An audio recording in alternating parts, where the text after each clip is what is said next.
The nurse didn't look up from her computer when she said it. She just kept typing, and her voice was so flat, so casual, like she was reading off a grocery list. "Your blood type is AB negative," she said. "That's actually pretty rare. Do you know your parents' types?" I told her I didn't. I'd never thought to ask. She nodded, still typing. "It's worth knowing. Both parents need to carry the right genes to produce AB negative. It's a recessive combination. If either parent is O-type, it's biologically impossible." I remember thinking that was interesting in the abstract way that medical trivia is interesting. I filed it away. I grabbed my jacket. I had a copay to settle and a 12-hour shift starting in 4 hours. I didn't think about it again until I was sitting in the parking garage, engine running, and something slow and cold started moving through my chest. My stepfather had told me my whole life that my mother was type O. He'd said it the way he said most things, like a door closing. Like information being delivered to someone who had no right to ask questions. I was maybe 9 or 10, and I'd had a school health project about blood types, and I'd asked him what his was. He'd sighed the way he always sighed at me, that long exhale that meant, "Why are you still talking?" And he'd said, "Oh, positive. Same as your mother. You must have gotten some recessive thing from way back." I'd written it down in my notebook. I'd gotten a B on the project. I'd forgotten about it for 23 years. I sat in that parking garage for a long time. I want to be clear about something before I go any further. I am not someone who falls apart. I'm a physical therapist. I work with people who are rebuilding their bodies after strokes, after accidents, after the kind of losses that remake a person entirely. I know how to stay steady. I know how to keep my voice calm while everything inside me is screaming. That's not strength. It's training.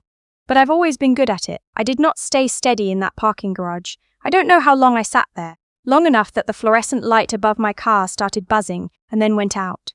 Long enough that my coffee went cold in the cup holder. I kept thinking about what the nurse had said. And I kept thinking about my stepfather's voice, and I kept running the math that didn't add up, and I kept landing on the same impossible conclusion, and then backing away from it, and then coming back to it again. 2 O-type parents cannot have an AB negative child. I grew up knowing I didn't belong. I want to say that clearly, because I think people hear that phrase and assume it's a feeling, something vague and emotional, the ordinary loneliness of being a kid who doesn't fit in. But this was different. This was structural. This was the way my stepfather looked at me across the dinner table every night, like I was something that had been left in his house by mistake, and nobody had come back to claim it yet. His name was, well, I'll call him my stepfather, because that's the only thing he was to me, and names feel too personal for what I'm about to tell you. He married my mother when I was 3. She told me my biological father had left before I was born, that she didn't know where he was, that it didn't matter because we had a family now. She said it the way she said most difficult things, quickly with her eyes pointed somewhere else. My stepfather never hit me. I want to say that because I think it matters. The things he did were quieter than that. He called me ungrateful. He told me I was expensive. He said once, when I was 16 and had just been accepted to a summer program for pre-health students, that I shouldn't get too comfortable thinking I was smart because I'd been lucky and luck ran out. He said it at breakfast with the newspaper open in front of him, not even looking up. My mother didn't say anything. She refilled his coffee. I worked my way through undergrad on financial aid and 2 part-time jobs. I got my doctorate in physical therapy on a combination of loans and a departmental scholarship I applied for 6 times before I got it. I sent my mother a photo when I walked across the stage. She sent back a smiley face emoji. My stepfather sent nothing because I hadn't told him, because I had not spoken to him in 4 years by then. That was the situation when I sat in the parking garage running blood type math. I went home. I made myself eat something. I opened my laptop and I searched for blood type inheritance charts, and I looked at them for a long time, and then I closed the laptop and I called my mother. She didn't answer. She never answers on the first call. I left a voicemail that I tried to make sound normal, something about just checking in, nothing urgent. Then I sat on my kitchen floor with my back against the cabinet, and I thought about every photograph I had ever seen of myself as a baby. There weren't many. My stepfather didn't like cameras, or at least he didn't like them pointed at me. There were pictures of family vacations where I was cropped to the edge of the frame, or not in them at all. There was one picture my mother kept on her dresser of herself holding a baby, maybe 6 months old, with dark hair and a startled expression. She'd always said it was me, but I'd never looked at it carefully. Not the way I was looking at it in my memory now. The baby in that photo had a tiny birthmark on her right wrist, a small flat oval, pale against the skin. I have a birthmark on my left wrist. It's larger than that and shaped differently. I told myself I was spiraling. I told myself that photos got reversed, that memories were unreliable, that I was a person with a science degree who was currently building a conspiracy theory on a parking garage blood test and a 20-year-old memory of a photograph. I went to bed. I didn't sleep. 3 days later, I bought a home DNA kit, the kind that tells you your ancestry and connects you to genetic relatives. I'd seen advertisements for them for years and never thought much about it. I spit into a tube, sealed it, mailed it. The website said results in 4 to 6 weeks. It took 5 weeks and 2 days. I know because I checked the tracking page every single morning. The results came on a Tuesday. I opened them on my lunch break, sitting in my car in the clinic parking lot. And the first thing I saw was the ethnicity breakdown, and I thought, okay, that's interesting. That's not far off from what I expected. This is fine. And then I scrolled down to the DNA matches. The platform ranks them by estimated relationship. Close family at the top. The first entry said close family, parent, child, or sibling, and the name attached to it was someone I had never heard of in my life. I stared at that name for a long time. Her profile was partially public. She had a photo, a woman in her 60s, silver-haired, standing in front of what looked like a garden. There was a message button. I did not press it. I closed the app and I sat in my car and I breathed. Then I scrolled back up and looked at the relationship estimate again. Parent, child, or sibling. That's a first-degree match. That's not a distant cousin twice removed. That's not a genetic anomaly. That is someone who shares half my DNA. I had a lunch I couldn't eat and 4 afternoon patients I barely remember treating. I went home and I opened the app again and I looked at the profile again. This time I noticed something I'd missed. In her public bio, she'd written 2 sentences, searching for family. If you match closely with me, please reach out. We have been looking for a long time. I pressed the message button. I typed, I don't know how to say this, but your name came up as a close family match on my results. I think we might need to talk. I hit send before I could think about it too hard. She replied in 11 minutes. She asked me my date of birth. She asked me where I was born. She asked if I had been told anything about my biological family. I answered all 3 questions, and then I asked her who she was. She wrote, I think I might be your aunt. I've been looking for my niece for 27 years. She was taken from the hospital the day after she was born. We never stopped searching. My hands were shaking so badly I dropped my phone. I called in sick the next morning for the first time in 6 years. I sat at my kitchen table with a cup of tea I didn't drink and I read everything she'd sent me, which by then was a lot. Messages, scanned newspaper articles, a photograph. The photograph was of a woman holding a newborn baby. The woman's was young, maybe 25, dark-haired, exhausted, and smiling the way people smile when they've just done something enormous. The baby was tiny and wrapped in a hospital blanket. There was a date stamp on the corner of the photo. The date was 4 days before my official birthday. The woman in the photograph had my nose. She had the exact angle of my jaw. She had the small fold at the corner of her left eye that I have always had and that no one in my stepfather's family has ever had. I looked at that photograph for a very long time. My aunt, I'm going to call her my aunt because that's what she was, it's what she is, had contacted me through the platform's messaging system, but she'd also given me her phone number and told me to call anytime. I called her that afternoon. She answered on the first ring.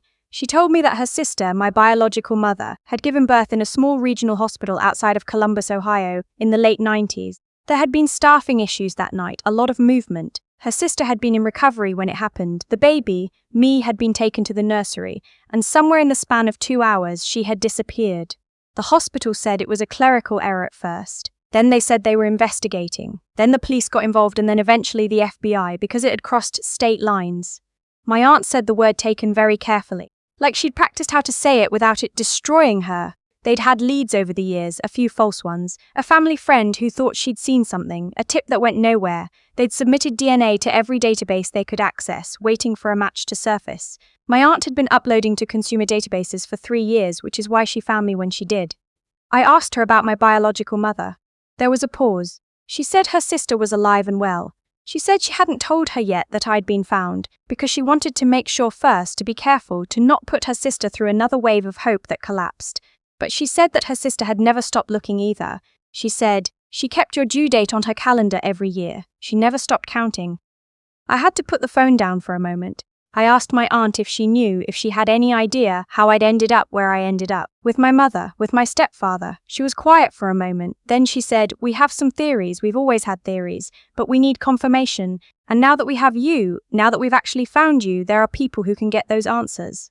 The right people. She meant law enforcement. She'd been in contact with a victim advocate through the National Center for Missing and Exploited Children for years. She had contacts. She knew how this worked, or at least she knew more about how it worked than I did.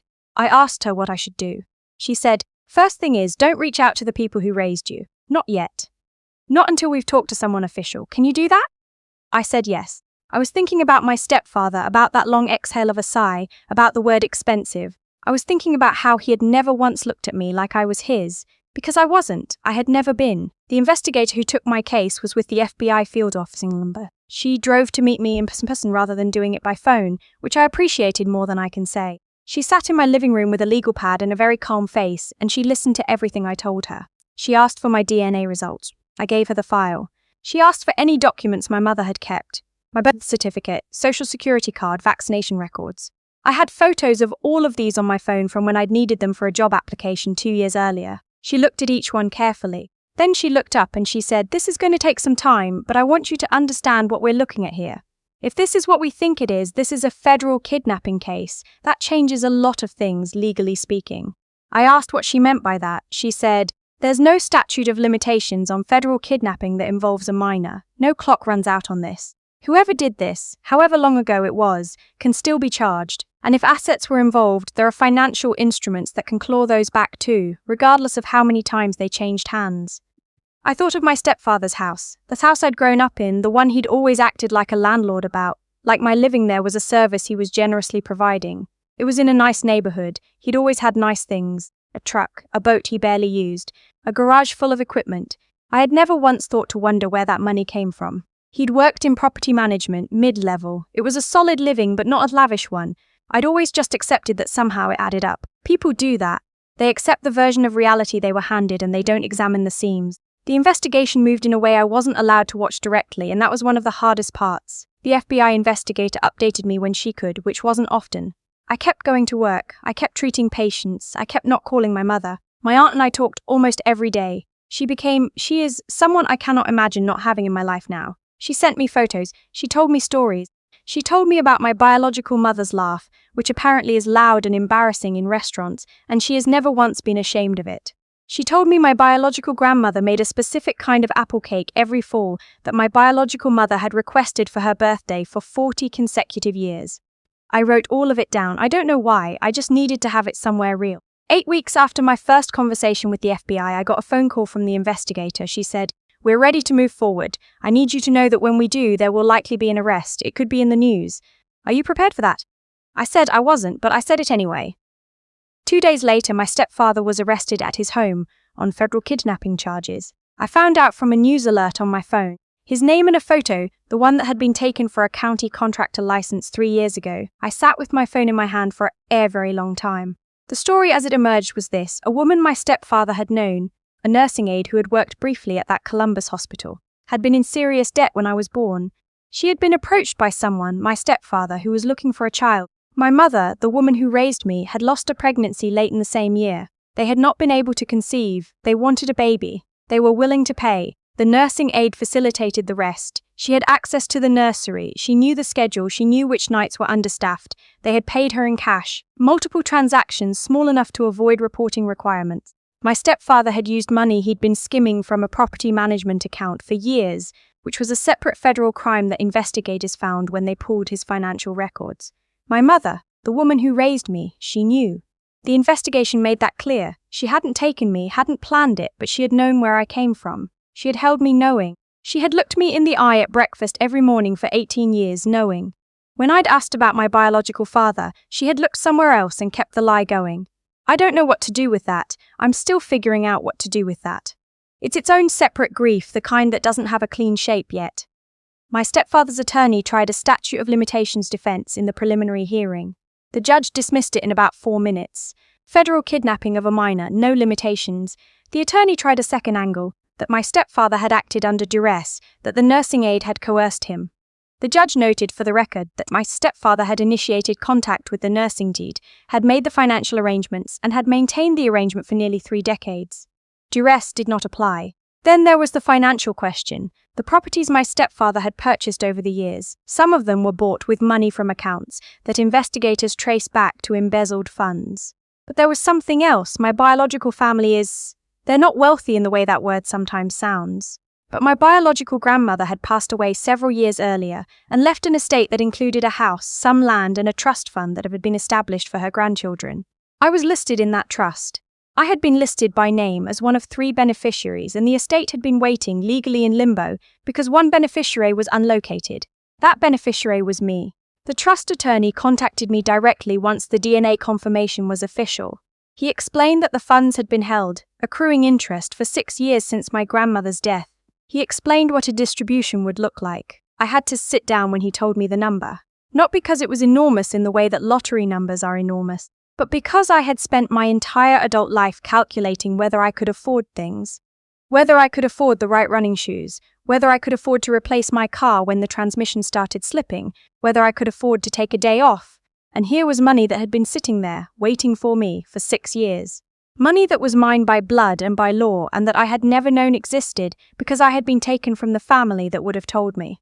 My stepfather's financial crimes added a civil component to the case. The attorney explained what the law calls unjust enrichment, the principle that you cannot legally keep the benefits of a wrong you committed. The money he'd spent on the transaction that brought me into his home, the money skimmed from business accounts, the properties. All of it was subject to recovery claims. Some of it would go to the business he'd stolen from. Some of it, the court determined, was connected enough to my situation that a portion of the recovery would come to me. None of it is the point. I want to be clear about that. The money is not the point. The point is that on a Wednesday morning in October, I drove to a house in a suburb of Columbus that I had never been to before, and I knocked on the door, and my biological mother opened it. She is small. I didn't expect that. I had built her up in my mind into something large, something that would take up a lot of space. But she is small and dark-haired, going grey at the temples, and she has the same fold at the corner of her left eye that I have. And when she saw me, she put both hands over her mouth, and she didn't say anything for a very long time. Then she said my name, my real name, the name she had given me the day I was born, the one that had been on my original birth certificate, the one I had never heard before in my life. It felt like hearing a word in a language I'd forgotten I knew. We sat in her living room for 4 hours. My aunt was there, and she cried for most of it, which she had warned me she would. My biological mother was steadier than I expected, or maybe she'd had more practice holding herself together across long years of hoping and not knowing. She told me about the night I was born. She told me about the hours before she realized I was gone, the slow horror of it, the nurses who didn't know, the administrator who kept saying there must be an explanation. She told me about the moment it became clear that there was no mistake, that I had not been misplaced, that I had been taken. She said, I named you before you were born. I already knew what I was going to call you. I never stopped using it. In my head, every day, I called you by your name. I thought about my stepfather calling me kid. Not by name, just kid for most of my childhood, like I was a concept rather than a person. I thought about the school nurse measuring my height in 3rd grade and writing my name on the chart, and how I'd looked at my name written in someone else's handwriting and felt obscurely, like it didn't quite fit, like a shoe that was the right size but the wrong shape. My stepfather is awaiting trial. The case is federal, which means it will take time. His wife, the woman who raised me, has entered a cooperation agreement with prosecutors in exchange for reduced charges on her own count of conspiracy. I have not spoken to her. I don't know if I will. The nursing aide who made the whole thing possible died several years ago, which is the one piece of the story that doesn't have a clean legal resolution. She is gone. She cannot be charged. That's a door that doesn't open. I still live in the same apartment. I still work at the same clinic. Most mornings feel like most mornings. I make coffee, I go to work, I come home. But there are moments, specific, unexpected moments, when something shifts. I'll be treating a patient and I'll think about my biological mother's voice. I'll be in a grocery store and I'll recognize the apple cake spice blend from somewhere I haven't been yet. I'll look in the mirror and see the fold at the corner of my eye and think, that is from somewhere real. That is from someone who looked for me. Last month I went back to Columbus for a weekend. I stayed at my biological mother's house in the guest room, which she had painted a soft yellow color, and on the nightstand she had put a framed copy of the photo from the hospital. Her holding me, 4 days before my official birthday, the date stamp visible in the corner. She had kept a copy for herself all these years. She had carried it through every move, every year, every morning she'd woken up and kept counting. On Sunday morning she made apple cake and we sat at her kitchen table and she told me about my grandmother, who I will never meet but who wrote my name into a legal document 6 years ago so that some portion of what she'd built in her life could reach me whenever I was found.